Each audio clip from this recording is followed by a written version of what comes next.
गौ माता को देखकर गोविंद रिझ जाते हैं। अब जिसके साथ जाएंगे उसका प्रभाव पड़ता है। देवता सोचते हैं हम अकेले जाएं तो हो सकता है भगवान हाँ कहें या ना कहें, लेकिन गौ को लेकर जाएं, किसी मंत्री के पास, प्रधानमंत्री, मुख्यमंत्री के पास जाना होता है तो भैया उसकी पहुंच किससे है, किससे उसका संबंध है, उस आदमी को लेके जाएंगे तो काम बनेगा। तो देवता विचार करते हैं गौ माता का स्वरूप बनाओ और गौ माता को लेके चलो, तब गोविंद रिझे। और हम आप अपने घर से गौ माता को धक्के खाने के लिए गली गली छोड़ दिए हैं, और 4 पाया का एक जीव आजकल सोफा में बैठा रहता है। बोलिए राधे राधे राधे राधे। और वो कार में भी बैठे रही थी। मैं कई बार देखा, मुड़ी निकाल के देखे तो मोर मन में विचार हम मनुष्य मान ले गाली देवत चिढ़ावत देख ले, साइकिल में चलत मैं कार में चलत मोर युग कल युग। बोलिए राधे राधे। और गौ माता झिल्ली खाते, पुट्ठा खाते। अरे राम राम राम। हम सनातनी हैं। जिस गोविंद सुबह से लेके गौ माता को चराने, गौ की ही सेवा की है, जो गोविंद जिसकी हम कथा कहते हैं, जिसके धाम में बैठे हैं, तो जिसकी सेवा गोविंद करते हैं वो आराध्या जगत माता गौ माता है क्या? विचार तो करिए। उसके एक एक गौमूत्र में, गोबर में, एक एक अंग में देवताओं का वास है, और हमने देवताओं के अपने आराध्य को गली में झिल्ली खाने, पुट्ठा खाने के लिए छोड़ दिया। और 4 पाए का जानवर सोफा में बैठ के ब्रेड खा रहा है,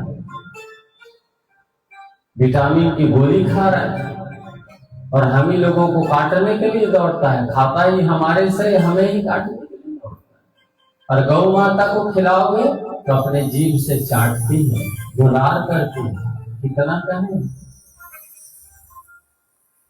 पर हमारी संस्कृति विकृति हो गई है, हमारे घर के आचार विचार बहुत बदल गए हैं, और हम कहते हैं इतने बड़े बड़े आपदा विपदा, महान महान कष्ट रोग क्यों आ रहे हैं? आप झांक कर देखिए। बोले राधे राधे राधे। गौ माता को लेकर देवताओं गए, देवताओं ने प्रार्थना करी, ब्रह्मा जी को भगवान ने प्रेरणा करी। ब्रह्मा के हृदय में भगवान ने कहा, वसुदेव गृहे साक्षात् भगवान पुरुषः परः, जनिष्यते तत्प्रियार्थं संभवन्तु स्त्रियः।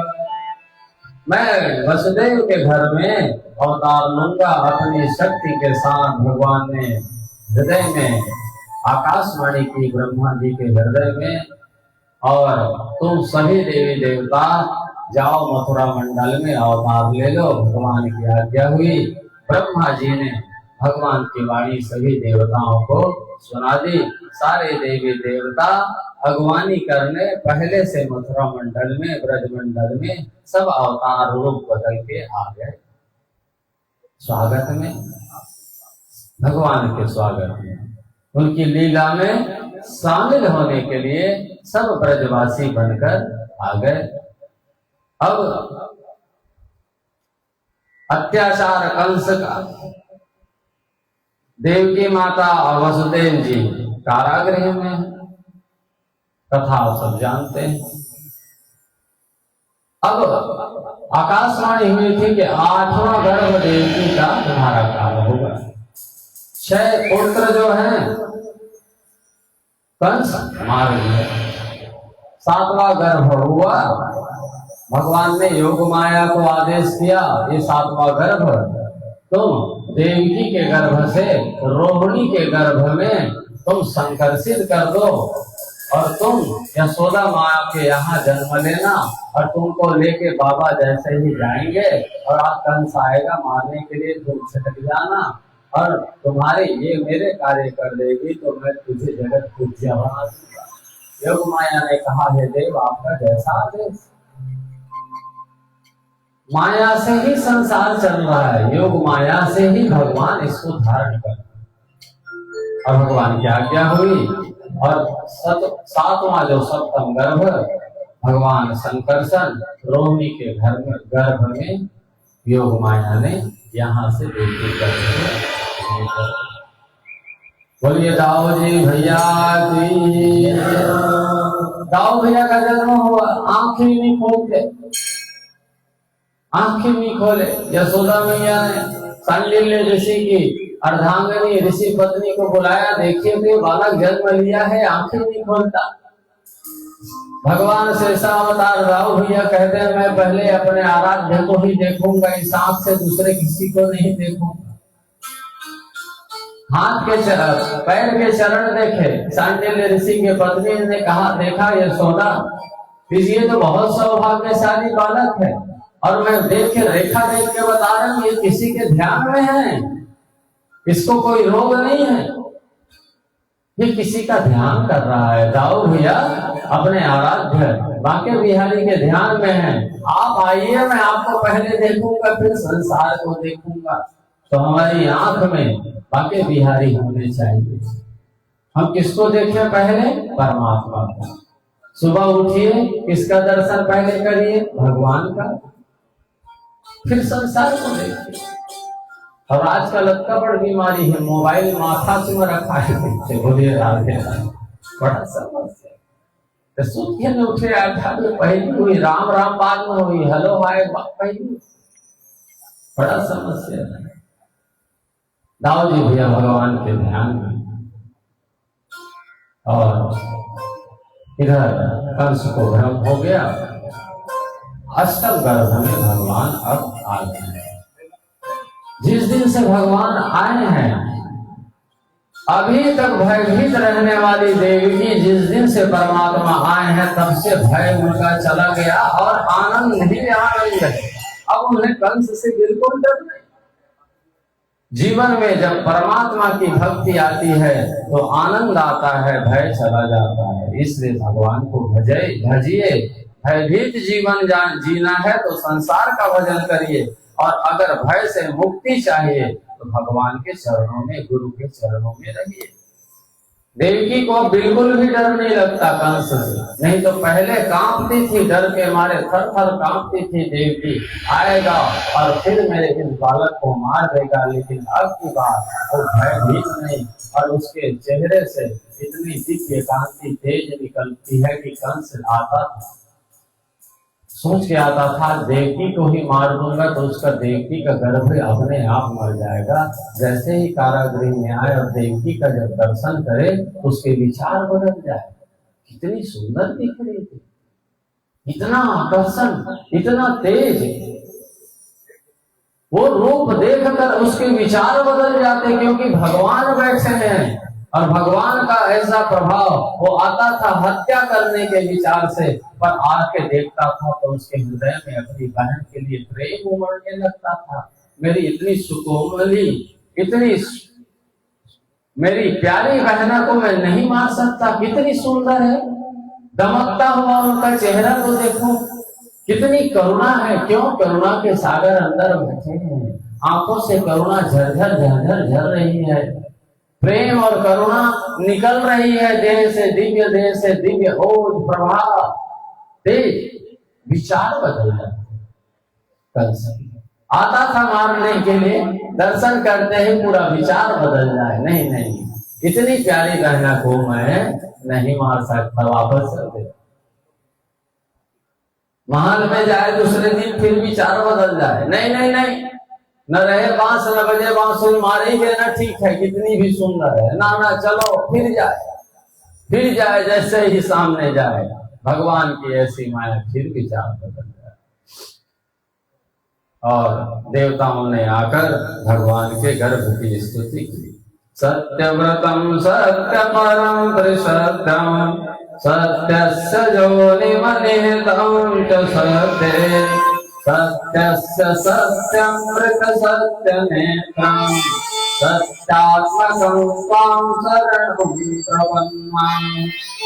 हे भगवान, आप ही सत्य हैं, सत्य हैं, सत्य हैं। देवताओं ने कहा, हे संसार के लोग सुन लो, यही भगवान है। 3 बार 4 बार, 5 बार, 6 बार सत्य सत्य सत्य सत्य। शंका मत करना, क्यों? ये अजीब सी लीला करेंगे। इनकी लीला समझ से परी होगी तो भ्रम मत करना, ये नारायण है, ये ईश्वर है, जगन्नियंता जगन्नाथ है। भ्रम मत करना, ये साधारण कोई गोप ग्वाल है। दुनिया के आदमी 1 से 2, 10 से 5, 100, 50 विवाह कर सकते, भगवान 16,108 विवाह करते। चकराना मत, बुद्धि फेर जाएगी तुम्हारी। ऐसा उठफुटांग लीला करेगा ये कि बुद्धि भ्रमित हो जाएगी। ब्रह्मा की बुद्धि फिर गए तो आदमी के कहा। बोलिए राधे राधे। बड़े बड़े देवी देवता की बुद्धि फिर गई। बोले बार बार कहे सत्य है, आप सत्य हैं, आप ही सत्य हैं प्रभु, अब आप प्रकट होइए और जगत का उद्धार करिए। और उसी समय जब काल आया, भादो का महीना आया, कृष्ण पक्ष आया, अष्टमी तिथि और रोहिणी नक्षत्र आया, तो काल, उस समय काल से जगत डरता है, पर आज काल भी आनंदित है। काल का स्वभाव क्रूर स्वभाव है, वो किसी को नहीं छोड़ता।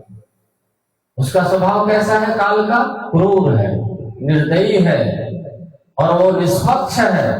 वो अपने नियम में अडिग है। वो ये नहीं देखता ये संत है, महात्मा है तो ना छोड़ो, ये दुराचारी है तो इसे ही मैं काल के ग्रास बनाऊं, ना। वो जब समय आता है तो किसी को नहीं छोड़ता। वो इतना क्रूर है पर आज आनंदित है। इस काल को इतना आनंद हो रहा है कि इस समय को भगवान ने मेरे को आज सुशोभित कर दिया। अर्धरात्रि में जो दिन में खिलने वाले कमल अर्धरात्रि में खिल गए। सुंदर पवन सुगंधित वायु चलने लगी। ऐसे लग रहा है भादो के महीने में बसंत ऋतु आ गया। चारों तरफ आनंद ही आनंद, जीव जड़ जगत पूरा आनंदमय। क्यों? क्योंकि परमानंद भगवान अब प्रकट होने वाले हैं। तो काल भी आनंदित है। मेरा स्वभाव तो क्रूर है पर आज मैं एकदम नरम बन गया। क्या हो गया हूँ? एकदम मैं कोमल बन गया हूँ। आज मेरी वो क्रूरता कठोरता नहीं, मैं आज एकदम कोमल बनूंगा, क्योंकि आज भगवान ने मुझे धन्य कर दिया। बोलिए बाके बिहारी लाल की। और उसी समय भगवान अर्धरात्रि काल में भादो का महीना कृष्ण पक्ष अष्टमी तिथि रोहिणी नक्षत्र में भगवान चतुर्भुज नारायण भगवान प्रकट हुए। बोलिए चतुर्भुज भगवान की। अमृतम बालकम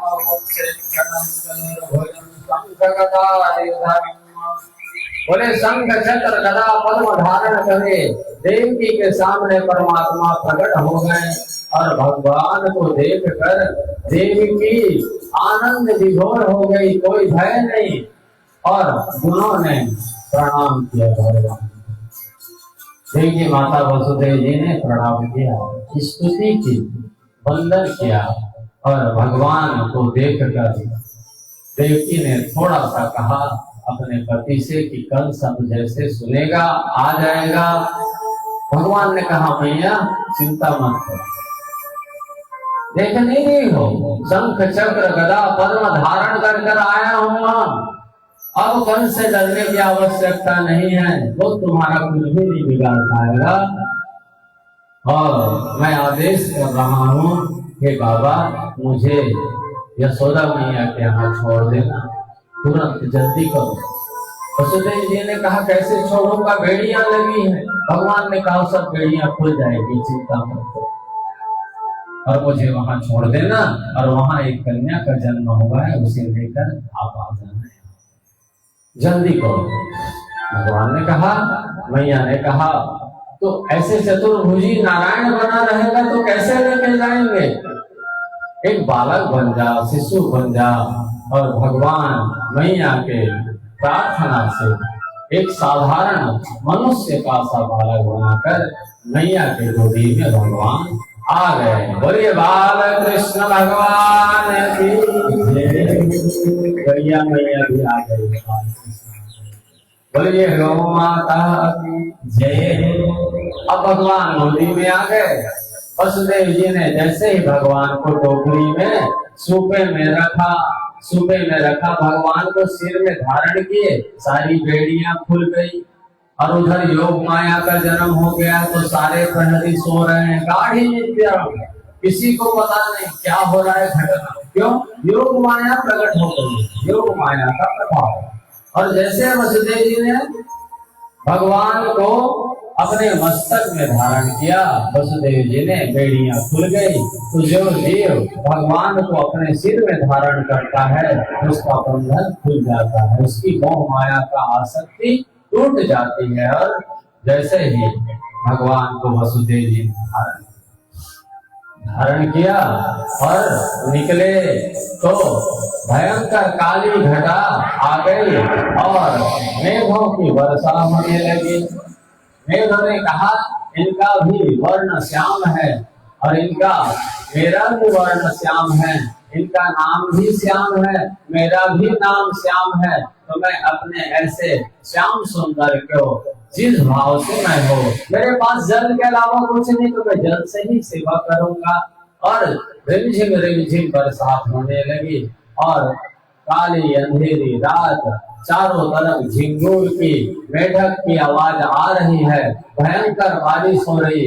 और जैसे ही कारागार से वसुदेव जी निकले, दाऊ भैया को चिंता हुई, इतनी वर्षा हो रही है, शेष अवतार उन्होंने तुरंत शेष बनकर अपने फड़ों से भगवान के लिए छत्ता लगा गए कि मेरा इतना कोमल आराध्य, इतना छोटा सा भगवान इतने वर्षा में भीग जाएगा, इसलिए भगवान शेष जी आ गए छतरी लगाने।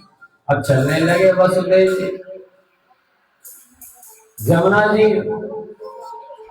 जी के पास पहुंचे।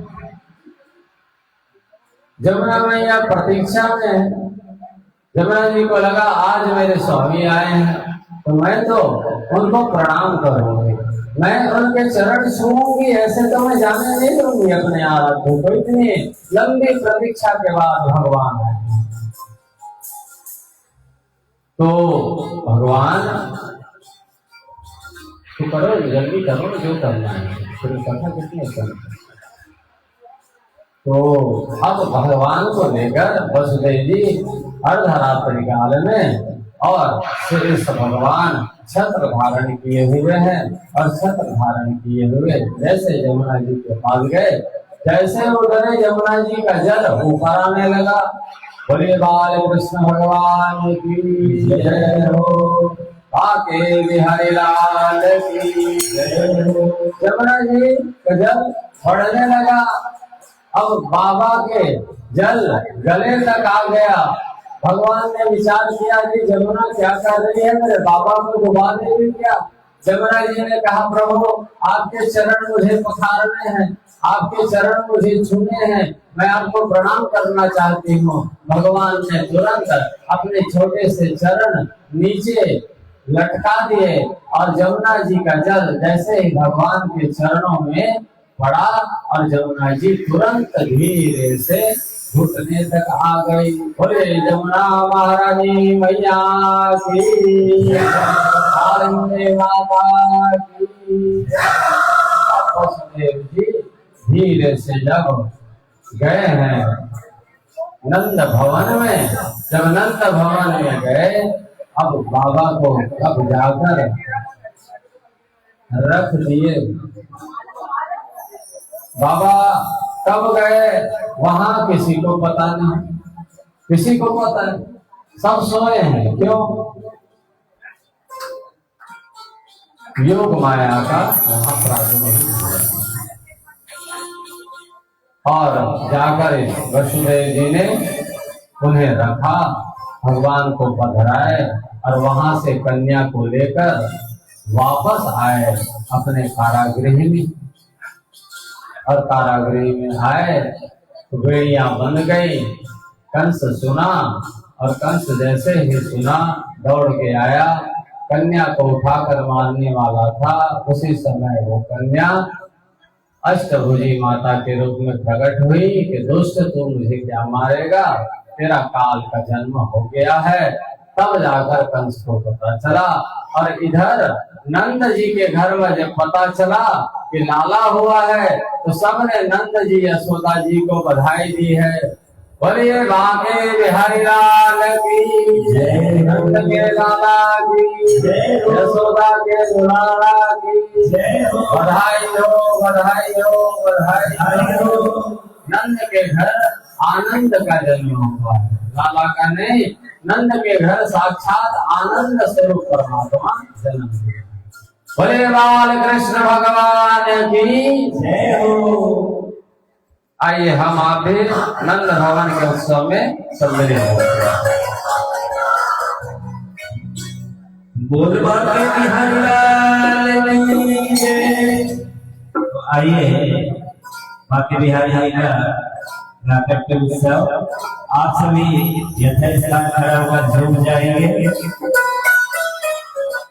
जिसकी घर बाके बिहारी आए और उसे प्रसन्नता का हो तो जीवन ही किस काम की। आइए प्यारे स्वभाव। नंद के आनंद भयो जय कन्हैया लाल की।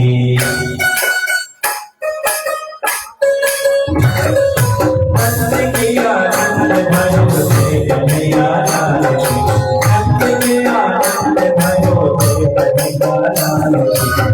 कन्हैया लाल की माता की गोपाल की।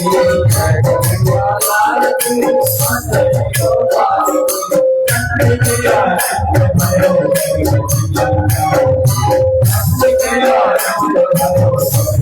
कन्हैया लाल की। नंद के आनंद भयो जय कन्हैया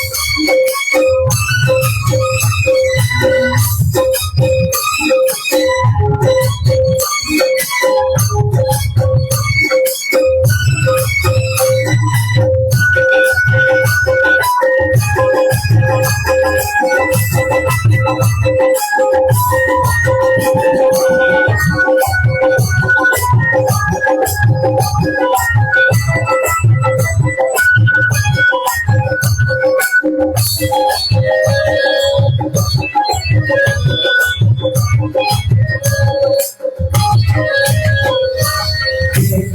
कन्हैया लाल की माता की गोपाल की। कन्हैया लाल की माता की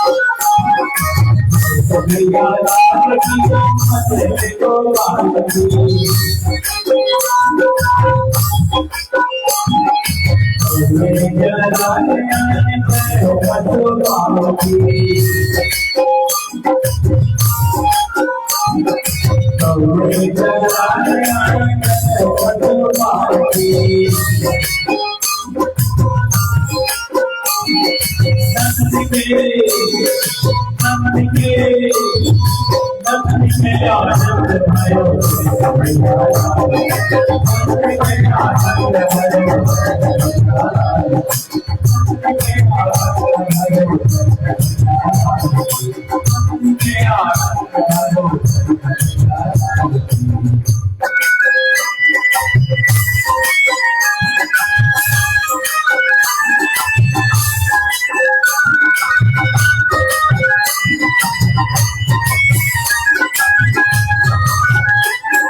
जय